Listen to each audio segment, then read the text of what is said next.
नमस्कार दोस्तों, आज हम जानेंगे उस रहस्य को जिसे जानने की इच्छा देवताओं को भी थी। क्या सच में महादेव का जन्म हुआ था? अगर हुआ तो कैसे? और अगर नहीं तो वे सृष्टि में आए कैसे? ये कहानी है समय से भी पहले की, जब न आकाश था, न पृथ्वी, न दिशा थी, न समय, न सूर्य का प्रकाश था, न चंद्रमा की शीतलता। तब केवल एक अनंत, असीम, मौन शून्य था। उस शून्य में भी एक अदृश्य चेतना स्पंदित हो रही थी। वह न दिखती थी, न सुनी जा सकती थी, पर वही समस्त अस्तित्व का मूल थी। वही चेतना, वही अनंत ऊर्जा आगे चलकर महादेव के रूप में जानी गई। इसलिए ऋषियों ने कहा, शिव का जन्म नहीं हुआ, क्योंकि जो स्वयं समय से पहले था उसका जन्म कैसे हो सकता है। जब सृष्टि की रचना का समय आया, तब उस अनंत चेतना से एक हलचल हुई। उस मौन से ओम की ध्वनि प्रकट हुई।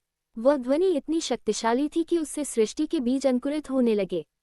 उसी से पंचतत्व बने आकाश, वायु, अग्नि, जल और पृथ्वी। इन्हीं तत्वों से आगे चलकर ब्रह्मांड का विस्तार हुआ। उसी परम चेतना से सृजन की शक्ति प्रकट हुई, जिसे हम ब्रह्म के नाम से जानते हैं। पालन की शक्ति प्रकट हुई, जिसे विष्णु कहा गया। और संहार व परिवर्तन की शक्ति स्वयं शिव के रूप में प्रकट हुई। एक समय ऐसा आया जब ब्रह्मा और विष्णु के बीच यह विवाद उठ खड़ा हुआ कि उनमें से श्रेष्ठ कौन है। ब्रह्मा बोले, मैं सृष्टि का रचयिता हूँ, सब कुछ मेरी कल्पना से बना है। विष्णु ने कहा, मैं पालन करता हूँ, यदि मैं न रहूं तो सृष्टि टिक नहीं सकती। विवाद बढ़ता गया। तभी अचानक उनके बीच एक विराट अग्निस्तंभ प्रकट हुआ। वह अग्नि इतनी तेजस्वी थी कि उसकी चमक से दिशाएं कांप उठी। उसका न आदि दिखाई देता था, न अंत। विष्णु जी ने उस अग्नि का रहस्य जानने के लिए वराह रूप धारण किया और नीचे की ओर चले गए, ताकि उसका आधार खोज सकें। ब्रह्मा जी हंस का रूप लेकर ऊपर की ओर उड़ चले, ताकि उसका शिखर देख सकें। युगों तक वे खोजते रहे। समय बीतता गया। अग्नि का न प्रारंभ मिला, न समाप्ति। अंततः दोनों थककर लौट आए। तभी उस अनंत ज्योति से एक दिव्य रूप प्रकट हुआ। जटाओं में बहती पवित्र गंगा, मस्तक पर अर्धचंद्र, तीसरा नेत्र जो ज्ञान और संहार का प्रतीक है, गले में सर्प, शरीर पर भस्म और हाथ में त्रिशूल। वह स्वयं शिव थे। तब ब्रह्मा और विष्णु ने समझा कि यह अनंत ज्योति ही परम सत्य है, और वही शिव है, जो न किसी से उत्पन्न हुए, न किसी में समाप्त होंगे। ऋग्वेद में शिव को रुद्र कहा गया है। कथा है कि जब सृष्टि के प्रारंभ में ब्रह्मा ने जीवों की रचना की, तब उनके भीतर से एक तीव्र ऊर्जा प्रकट हुई। वह ऊर्जा एक बालक के रूप में प्रकट हुई और रोने लगी। ब्रह्मा ने उसे शांत करने के लिए रुद्र नाम दिया। वह रुद्र अनेक रूपों में विभाजित हुआ और सृष्टि में व्याप्त हो गया। ये कथा संकेत देती है कि शिव केवल एक रूप नहीं, बल्कि अनेक रूपों में विद्यमान शक्ति है। समय बीतता गया। देव और असुरों के बीच संघर्ष होने लगे। जब समुद्र मंथन हुआ और हलाहल विष निकला, तब संपूर्ण ब्रह्मांड विनाश के कगार पर पहुंच गया। उस विष की ज्वाला इतनी भयंकर थी कि देवता भी भयभीत हो उठे। तब सभी ने शिव का स्मरण किया। शिव प्रकट हुए और उन्होंने बिना क्षण भर सोचे वह विष अपने कंठ में धारण कर लिया। उनका कंठ नीला हो गया और वे नीलकंठ कहलाए। ये घटना बताती है कि शिव केवल संहारक नहीं, बल्कि त्याग और करुणा के प्रतीक भी हैं। महादेव ने हिमालय की दिव्य चोटी कैलाश पर्वत को अपना निवास स्थान बनाया। वहां वे गहन समाधि में लीन रहते हैं। उनकी समाधि केवल मौन नहीं, बल्कि सृष्टि के संतुलन का केंद्र है। वहीं उनके साथ शक्ति के रूप में प्रकट हुई पार्वती। पार्वती ने कठोर तपस्या कर शिव को पति रूप में प्राप्त किया। उनका मिलन केवल एक विवाह नहीं था, बल्कि चेतना और ऊर्जा का संगम था। शिव बिना शक्ति के शून्य है, और शक्ति बिना शिव के अधूरी। दोनों मिलकर ही सृष्टि पूर्ण होती है। महादेव को महाकाल इसलिए कहा जाता है क्योंकि वे समय के भी स्वामी हैं। जब युगों का अंत होता है, जब सृष्टि का संतुलन बिगड़ जाता है, तब शिव तांडव करते हैं। उनका तांडव केवल विनाश नहीं, बल्कि नए सृजन की भूमिका है। जैसे रात के बाद सुबह आती है, वैसे ही प्रलय के बाद नई सृष्टि जन्म लेती है। शिव का तांडव उस चक्र का प्रतीक है जिसमें जन्म, जीवन और मृत्यु निरंतर चलते रहते हैं। शास्त्र कहते हैं कि शिव अनादि है, उनका कोई आरंभ नहीं। वे अनंत हैं, उनका कोई अंत नहीं। वे स्वयंभू हैं, किसी ने उन्हें जन्म नहीं दिया। वे हर कण में, हर प्राणी में, हर श्वास में विद्यमान हैं।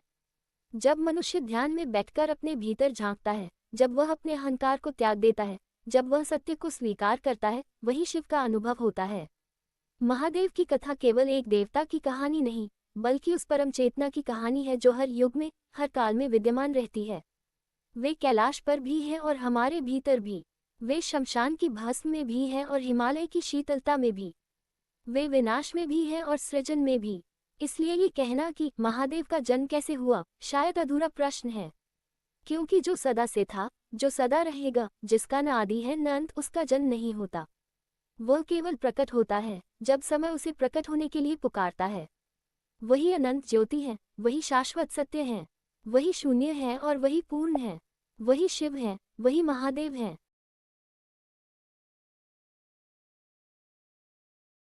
जीवन की शुरुआत का रहस्य। चलिए दोस्तों जानते हैं इस कहानी में।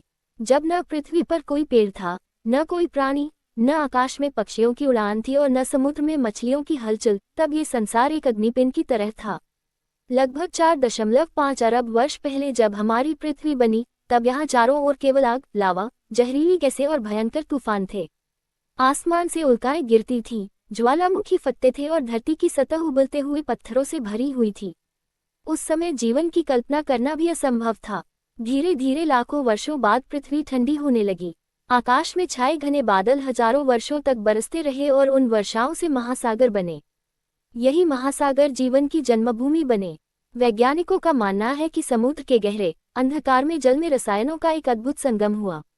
बिजली की कड़क, सूर्य की किरणें और ज्वालामुखियों से निकलने वाली ऊर्जा ने पानी में घुले तत्वों को आपस में जोड़ा। इन्हीं रासायनिक प्रतिक्रियाओं से जीवन के मूल अणु बने, जैसे अमीनो एसिड और प्रोटीन। इस विचार को प्राइमोर्डियल सूप थियरी कहा जाता है, जिसके अनुसार जीवन एक आदिम रासायनिक सूप से उत्पन्न हुआ। 1953 में दो वैज्ञानिक स्टैनली मिला और हैरोल्ड उरे ने एक ऐतिहासिक प्रयोग किया जिसे मिला उरे एक्सपेरिमेंट कहा जाता है। उन्होंने प्रयोगशाला में प्राचीन पृथ्वी जैसा वातावरण बनाया और उसमें बिजली की चिंगारी प्रवाहित की।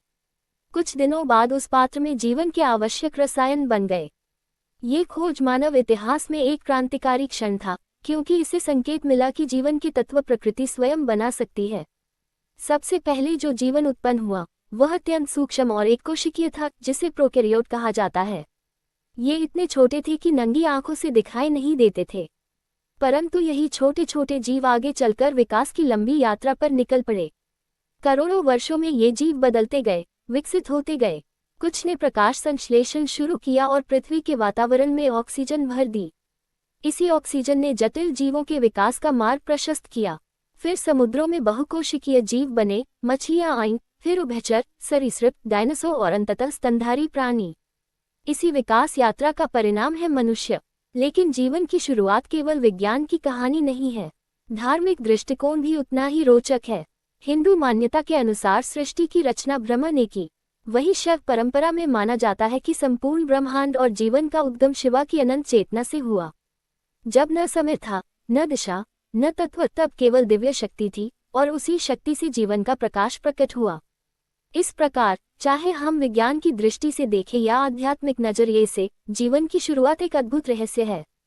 एक ओर महासागर की गहराइयों में रसायनों का संगम है, तो दूसरी ओर दिव्य चेतना की परिकल्पना। पर एक बात निश्चित है, जीवन की यह यात्रा साधारण नहीं, बल्कि अरबों वर्षों की अद्भुत कहानी है। और आज जब हम सांस लेते हैं, सोचते हैं, सपने देखते हैं, तो हम उसी प्राचीन रहस्यमयी शुरुआत का जीवित प्रमाण हैं।